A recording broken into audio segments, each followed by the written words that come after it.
Sorry, this glare is ridiculous. Hi, everybody. It's me, Grant, the movie and TV guy. Hello. I know I'm a little late on this. A few days.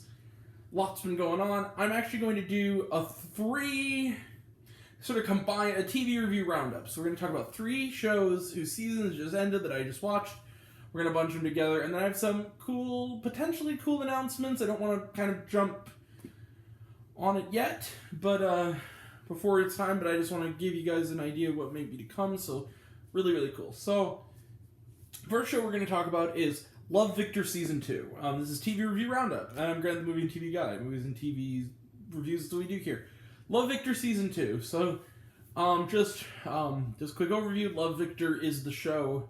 It's a spin-off of Love, Simon, but it's focusing on a Latino protagonist named Victor Salazar, who is a closeted young man who is trying corresponds with Simon Spear, the main character in Love, Simon, voiced by and occasionally played by Nick Robinson from the film Love, Simon, and he moves to Simon's high school and he begins to form new friendships and maybe form new love while dealing with his very traditional family. First off, can I say Team Victor and Raheem all the way. I'm not a big Benji fan after this season. I gotta say, he was kind of... I think he's wrong for Victor. I really liked Season 2. I liked it a lot. I thought it was continues to show the growth of these characters, not just Simon, but the people in his orbit, his mother and father, his friends, particularly his friend Felix, who's kind of going through a struggle with his mother this season, who suffers from bipolar disorder. And they have a really interesting arc about that. And it ends in a way where you do want to see a Season 3, so I really hope it is that you get a Season 3. I'm going to give Love, Victor 5 stars. Love, Victor Season 2 is really, really good, so let's kind of jump through these quick. Next one is Final Space Season 3. Final Space Season 3. Final Space, it's an animated series. It started on TBS. I know, but a leap from one to the other. Now it's on Adult Swim, and it basically centers on Gary, or as some people call him, the Gary, voiced by Olin Rogers, who's the creator, and he basically is on a journey to find the mysterious final space, which seems to be this mysterious place in outer space, and he forms friends along the way, including a man named kind of Catman, alien named Avocado, his adopted son, Lil Cato, and then his love interest Quinn, as well as various, characters like Kevin the robot. And this is a really interesting season. This season has been really deep.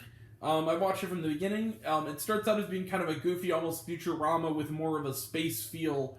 And then it gets deeper and sadder. There's some deeply emotional episodes this season, especially toward the end, involving Lil Cato and his relationship with Avocado that are genuinely shocking and threw me for a loop.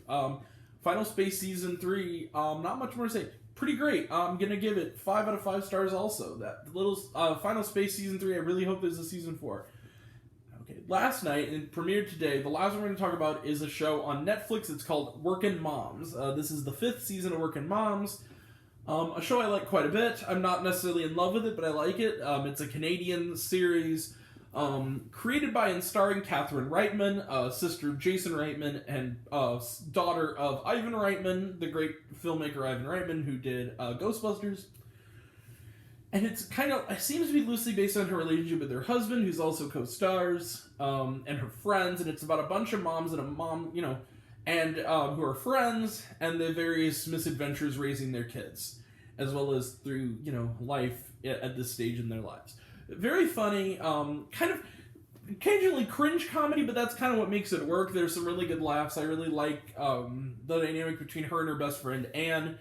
Catherine Reitman's character is her middle name is Kate, and basically her character is a little more free-spirited. She's kind of the sardonic, free-spirited one. For those who don't know Catherine Reitman, she was How I Met Your Mother. She was Henrietta, the one that Ted Mosby kept on the hook.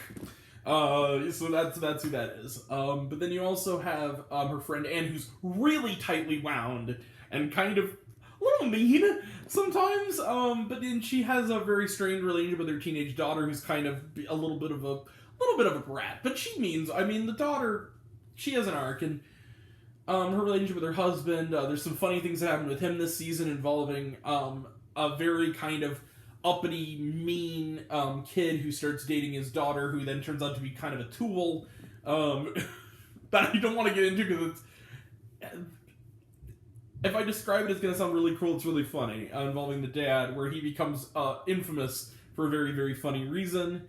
Don't worry, it's nothing really... He reacts in a funny way, and he kind of comically punches the kid in the face, and he goes, the dad does, he punches the snotty kid in the face twice. Very funny. Look, Workin' Moms Season 5 is continuing to show the show's improvement. I'll give it 4 stars. I do like Workin' Moms. So, that's it. That's it for this one. Except, announcements. Let's close the book on those. Check all of those out. Love Victor, rather, is on Hulu. Although Love, Simon is worth watching. It's pretty great. Final Space is... The first 2 seasons are streaming on HBO Max. It's also, on Adult Swim to watch. Workin' Moms is on Netflix. In the US, anyway. I don't know where it is on Canada. Because it's from Canada. Maybe the CBC network, I think. Alright. And that is... it for those. So I have some announcements. So, not a lot to talk about this weekend. What we are going to talk about, though, is Luca, the new Pixar film. I'm going to be streaming that on Disney+. We're also going to have a review of Big Shot Season 1. We're also going to be talking about Fatherhood with Kevin Hart. And we got a couple of theatrical films as well. First up is we're going to watch 12 Mighty Orphans on Saturday. I'm going to review that movie. 12 Mighty Orphans 1, 2, 3, as I call it. Without a home or a family. But here's the big news. So, it's hard for me to travel out of the area to see a movie. Very rarely do I get an opportunity. I think usually about once a year I can travel out to neighboring St. Louis. We're right outside of it. And it seems to be, I'm putting a plan in place, and I don't know, I can't say for sure yet. I will, if I know, I will.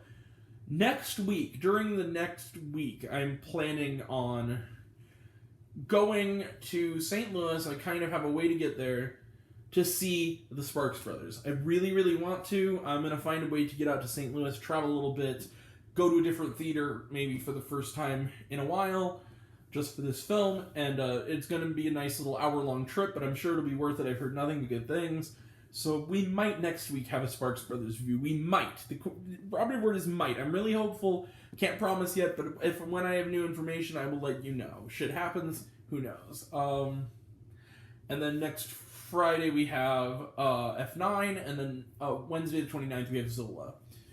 So that'll be next time, and until next time, I'm Grant, the movie and TV guy. I see it all. I'm happy to share it with you. I love you all. I appreciate you all. I love you all. Class dismissed. I love you 3000. Be kind to one another. All right. Thank you all. Take care. Bye.